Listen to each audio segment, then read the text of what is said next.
नितीश कुमार बिहारचे मुख्यमंत्री म्हणून नितीश कुमार यांनी आज 10व्यांदा शपथ घेतली आहे। सर्वाधिक काळ बिहारचे मुख्यमंत्री हा विक्रम नितीश कुमार यांच्या नावावर आता नोंदवला गेलाय। 14 नोव्हेंबरला लागलेल्या निकालामध्ये बिहारमध्ये एनडीएला भरघोस बहुमत मिळालं आणि नितीश कुमार यांच्या मुख्यमंत्री पदाचा मार्ग मोकळा झाला।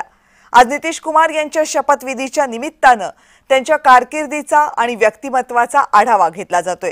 नितीश कुमार हे फक्त बिहारच्याच नाही तर देशाच्या राजकारणातलं एक महत्त्वाचं व्यक्तिमत्व समजलं जातं। बिहारमधल्या सामाजिक चळवळींनंतर हे नेतृत्व बिहारमध्ये आलं, आधी विरोधी पक्षांमध्ये आणि मग सत्ताधारी नेते बनले आणि त्यानंतर वेगवेगळ्या राजकीय घडामोडींमध्ये आणि राजकीय भूमिका बदलत नितीश कुमार हे जवळपास 20 वर्ष बिहारमधल्या मुख्यमंत्री पदावर विराजमान राहिले। हे सगळं करत असताना नितीश कुमार यांनी राजकारणात काय काय केलं आणि बिहारमध्ये त्यांनी काय बदल घडवून आणलेत या सगळ्याचा आढावा घेऊयात आज 5च्या पंचनामामध्ये। मैं नीतीश कुमार सत्यनिष्ठा से भारत के संविधान के प्रति सच्ची श्रद्धा और निष्ठा रखूंगा।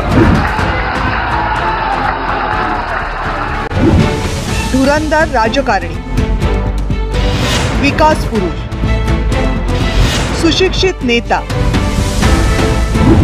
गेल्या 20 वर्षांपासून बिहारचे मुख्यमंत्री राहिलेल्या नितीश कुमार यांची ही ओळख।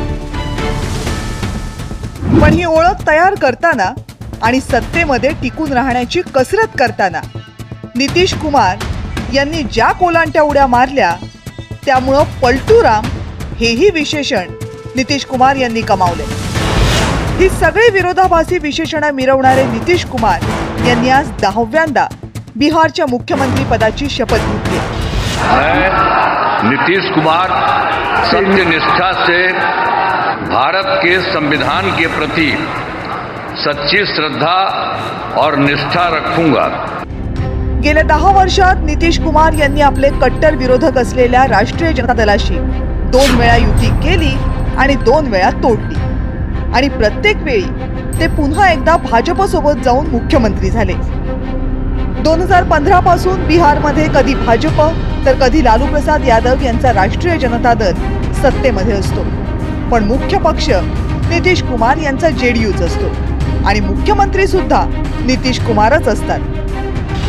2000 साली नितीश कुमार पहिल्यांदा बिहारचे मुख्यमंत्री बनले, पण सरकार 7च दिवस टिकलं। 2005 मध्ये नितीश कुमार दुसऱ्यांदा बिहारचे मुख्यमंत्री बनले। लालू प्रसाद यादव यांच्या कार्यकाळात बिहारमध्ये जंगलराज परिस्थिती निर्माण झाली होती, त्यामुळे नव्यानं मुख्यमंत्री झालेल्या नितीश कुमार यांच्यासमोर आव्हानं मोठी होती। नितीश कुमार यांनी कायदा आणि सुव्यवस्था झपाट्यानं सुधारली, त्यामुळे जनतेमध्ये सुरक्षिततेची भावना निर्माण झाली। शिक्षण, आरोग्य, रस्ते या मूलभूत सुविधा सुधारण्यावर नितीश कुमार यांनी भर दिला। विकास कामांच्या त्यांच्या या धडाक्यामुळे 2010 मध्ये नितीश कुमार मोठ्या मताधिक्यानं निवडून आले। 2015च्या निवडणुकी अगोदर मोदींना विरोध दर्शवत नितीश कुमार एनडीए मधून बाहेर पडले आणि आरजेडी सोबत आघाडी केली। डिसेंबर 2015 मध्ये महागठबंधनचा विजय झाला, नितीश कुमार पुन्हा मुख्यमंत्री बनले। जून 2017 मध्ये नितीश कुमार यांनी तेजस्वी यादव यांच्यावर भ्रष्टाचाराचे आरोप केले आणि नितीश कुमार यांनी मुख्यमंत्री पदाचा राजीनामा दिला। 26 जून 2017ला नितीश कुमार पुन्हा एनडीए मध्ये आले आणि 6व्यांदा मुख्यमंत्री पदाची शपथ घेतली। 2020च्या विधानसभा निवडणुकीमध्ये एनडीएचा विजय झाला आणि नितीश कुमार 7व्यांदा मुख्यमंत्री बनले। 9 ऑगस्ट 2022ला त्यांनी एनडीए मधनं पुन्हा एक्झिट घेतली आणि महागठबंधनमध्ये प्रवेश केला। मग 8व्यांदा मुख्यमंत्री पदाची शपथ घेतली। 28 जानेवारी 2024ला नितीश कुमार यांनी राजीनामा दिला, पुन्हा एनडीए मध्ये प्रवेश केला, 9व्यांदा मुख्यमंत्री झाले। 14 नोव्हेंबर 2025ला निवडणुकांचे निकाल लागले, एनडीएला 243 पैकी 206 जागा मिळाल्या आणि 20 नोव्हेंबर 2025ला नितीश कुमार यांनी 10व्यांदा मुख्यमंत्री पदाची शपथ घेतली। नितीश कुमार यांच्या राजकीय कोलांट्या उड्या कितीही खऱ्या असल्या तरी त्यांच्या कार्यकाळात बिहार 4 पावलं पुढे सरकला हेही खरं आहे। नितीश कुमार यांच्या कार्यकाळात बिहारचं दरडोई उत्पन्न जवळपास दुप्पट झालं, महिलांमध्ये शिक्षणाचं प्रमाण दुपटीनं वाढलं, अपहरणासारख्या घटना जवळपास शून्यावर आल्या। एप्रिल 2016 मध्ये नितीश कुमार यांनी बिहारमध्ये दारूबंदी जाहीर केली, त्यामुळे महिलांमध्ये त्यांची लोकप्रियता कमालीची वाढली. शाळकरी मुलींना सायकल देण्याचा त्यांचा निर्णय बिहारच्या शिक्षण क्षेत्रामध्ये कमालीचे बदल घडवणारा ठरला.